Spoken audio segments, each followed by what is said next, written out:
Thanks. Don't mind if I do.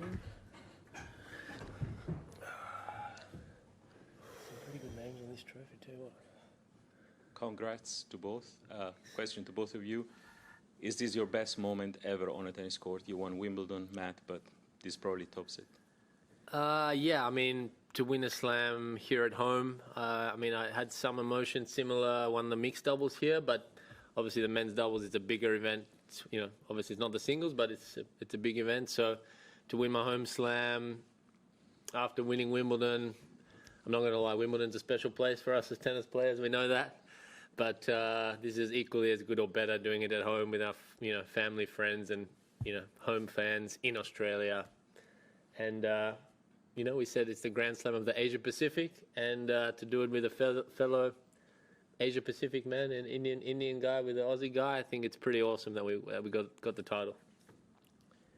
For me, without a doubt, the best moment in my career. I mean, there's so many thoughts which are, running. The head is like as if it's ready to explode. I mean, there's so many things which, are going on. But,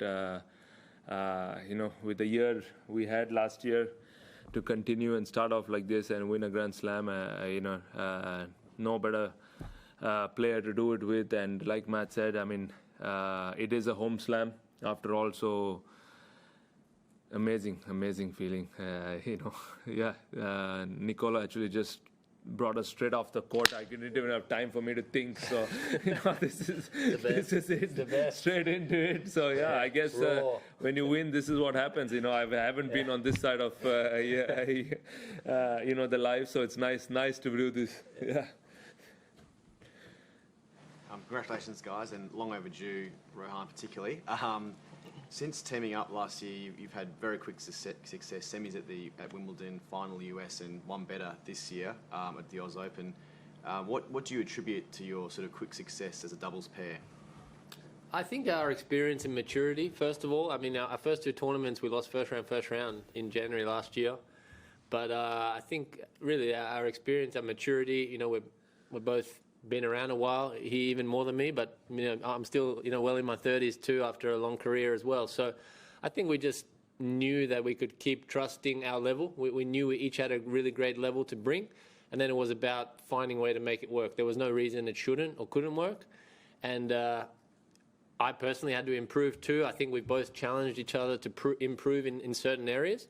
And I think that part of the partnership has been a godsend maybe for both of us, because I feel like we've both improved a heck of a lot since over 12 months ago. I know I certainly have, and I've seen Bop's playing incredible this last 6 to 9 to 10 months as well. So I think we've been really good for each other and pushing each other, encouraging each other, and almost learning from each other's strengths, and then borrowing each other's strengths and learning and sort of improving our games wholeheartedly. Because I think these days to win in doubles or to be number one, the best, you have to be really great in every area. You can't just be a serve volleyer or have a bad forehand or have bad returns or a bad serve or something. The level is so high, and so I think that's what I can put it down to. Congrats to both of you guys. And Rohan, question for you.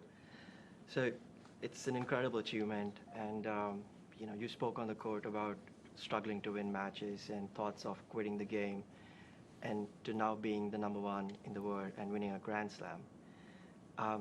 As a proud representative for 1.4 billion people back home in India, do you have any words of wisdom and advice from your experience for those going through similar testing times? I think the number one thought which comes to my head is to not really have limitations. We set ourselves those limitations. We as human beings have goals, and then when we don't achieve that quickly or at a time frame, we think that's the end of that journey. So I think the biggest thing is, to speak about it, to speak about, how you're feeling, whether it is even to yourself. I mean, if you just want to sit in a room, I think I still remember back in Estoril in Portugal, I was sitting, not won a match for the first 4 months in my journey, and that's when I told my wife, I told Scott as well, my coach, that. I don't think I can go any further. I mean, I'm not even winning matches. I've been playing 20 years of tennis. I've never had this terrible of a start. I mean, not winning matches. And, I think just expressing that, relaxed me, and then said, okay, let's just go and start enjoying what I'm doing. And I said, okay, let's persevere and see, where I can push it. And let's try and finish the season strong and then take it from there. And I think that was the key. Not just, yes, I had thoughts of, quitting and stopping, but to just persevere and enjoy, what I was doing. I think, the best thing I told myself. Congratulations, both of you, and this is for both of you. What was that? What were the first thoughts as soon as Bobs knocked away the overhead? What are the first thoughts that came into both your heads? And both of you all reacted the same way. You all both fell on your backs. And if you can just talk a little about it. It was so much of weight on the shoulders when it, it just came off automatically. I fell down. I mean, that's yeah. No, I don't know whether that moment, I don't think you think of how you're going to celebrate or what you're going to celebrate. And, I was first just thinking, don't miss that smash. It's probably the easiest smash on match point ever, especially to win a Grand Slam. And, it was a huge relief. I mean, especially in my case.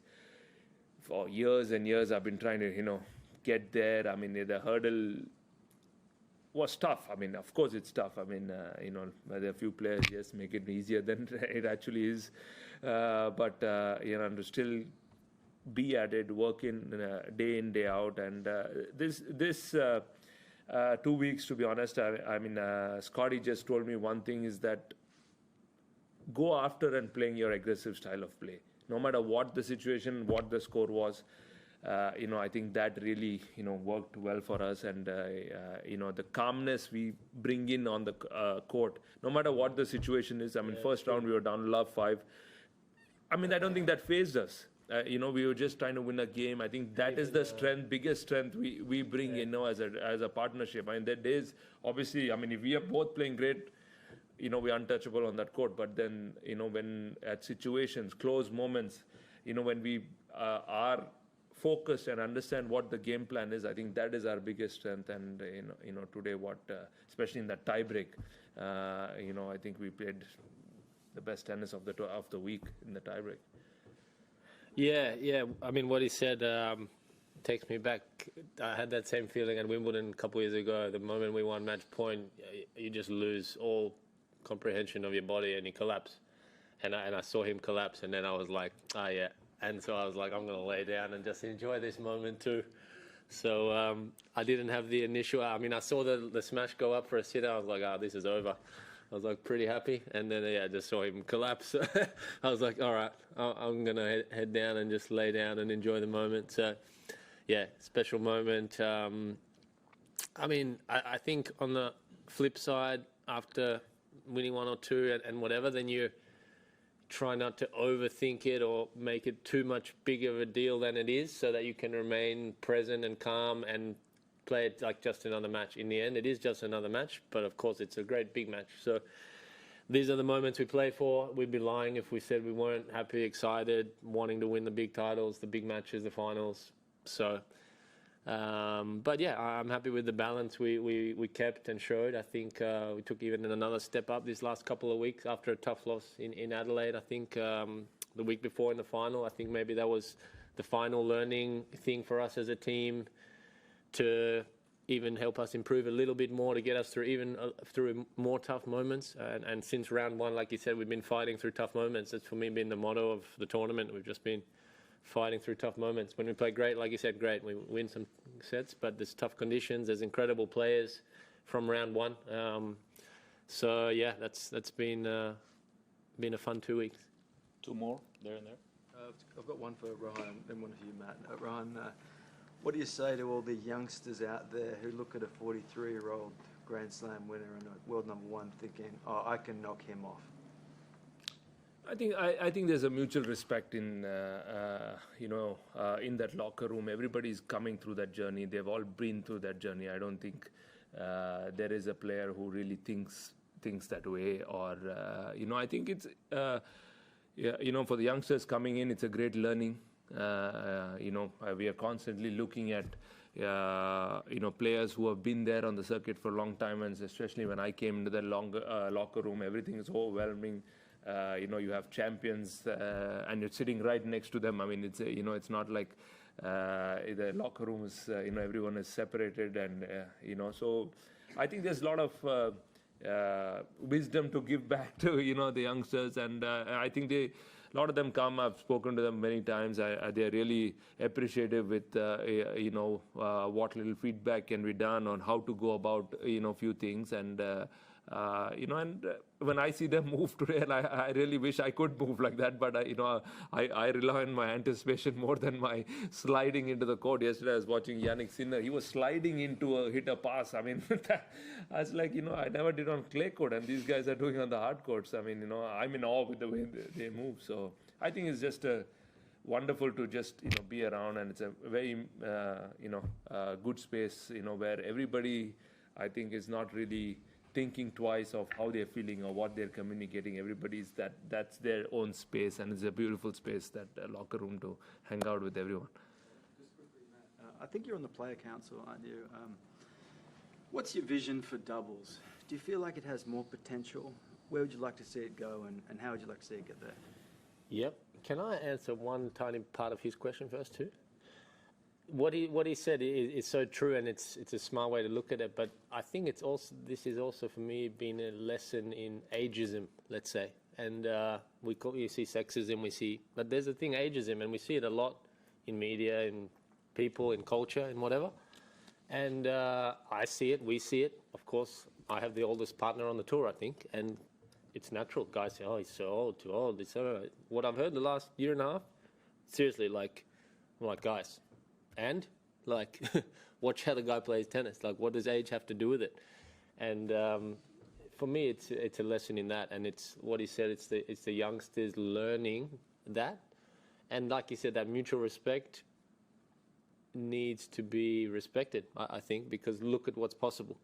And it's not to be respected like in an egotistical way. I think it's to be respected in looking at the possibilities. And I think, obviously, that's what Rohan is a symbol of right now. And, he'll inspire the whole Indian generations and all that. And I hope us as Australians, all our youngsters too, can learn some of those similar lessons, and even our culture in general. I mean, we all know what it's like. People older than us, like we look at, oh, they're so old, this or that. They shouldn't get a job, or they can't do that, or yada, yada. Well, why not? We're all people, we're all whatever. And we celebrate all sorts of equality and stuff. So anyway, enough about that.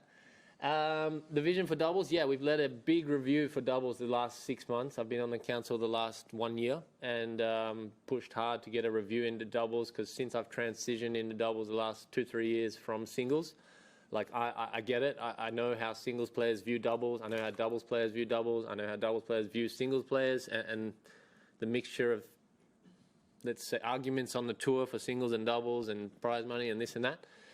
And so I wanted the review for 6 months to take place to, let's just figure out really the purpose of doubles, where it fits, why it exists, why it's valued, and if it's not, why not? And the vision now for doubles after this review, with a lot of other council members, but also tournament directors, A2B staff, Grand Slam staff, data analytics staff, all this stuff, is for doubles has a slight difference from singles in that it can be slightly more entertainment based around the court. It's quicker, it's faster, but because it's not long, grueling points, let's say, or even as mental, it's more execution and short based. There is space for tennis in doubles to have fans engaging, be closer to the court, maybe some music, maybe no changeover, no sitting down after one end. Just keep the game running, keep it interactive, keep it, a bit more like that. Because doubles has been a little bit ignored from the ATP, and it's valued at, let's say, 20% of the ATP or whatever in total prize money for the year. So I challenged them. I said, guys, you got 20% of your asset here. You're neglecting it. What are you doing? Let's maximize it for all it's worth, and off we go. So, yeah, I mean, now we're going to play slightly later in Masters and Slams is one of the plans for this year and next year. It's no secret. It's not singles. It's not the grand main event, but it has value to lead into singles later in the tournaments when there's hardly any singles matches by quarterfinals. You need doubles before, after. You need at the semis. If there's an injury or walkover, you need the doubles. So there is value there, and we want also top singles players playing doubles properly, committing. The singles versus doubles guys thing is good. The singles players playing doubles versus other singles players is good. And hopefully what we also see, the top doubles teams against top doubles teams, is really good and entertaining too. So the marketing is the last aspect of that. Last one. Oh, no, sorry. This one's for Rohan, sorry. I don't know, Maddie, you touched on ageism just then. Is that a word? I think it is, yeah, I believe it is. is. So you joked about, thinking of yourself at level 43 rather than age 43. But in all seriousness, how does the body feel, recovering after matches, and how long do you sort of foresee yourself playing, or like you said before, do you not give yourself any limits? No, I think right now I'm playing my best tennis of my life, and the biggest reason for that is also how I'm managing my my body, my time, in terms of there are days when I tell my coach or Maddie that I don't want to practice. I think the recovery is a huge aspect of where I'm really focusing on to get ready onto the matches. From the first day I landed here in Adelaide till yesterday, every single day I've been in the ice bath. I think that is the number one recovery for me, which really makes it helps all the inflammation in the body. And apart from that, doing the mobility,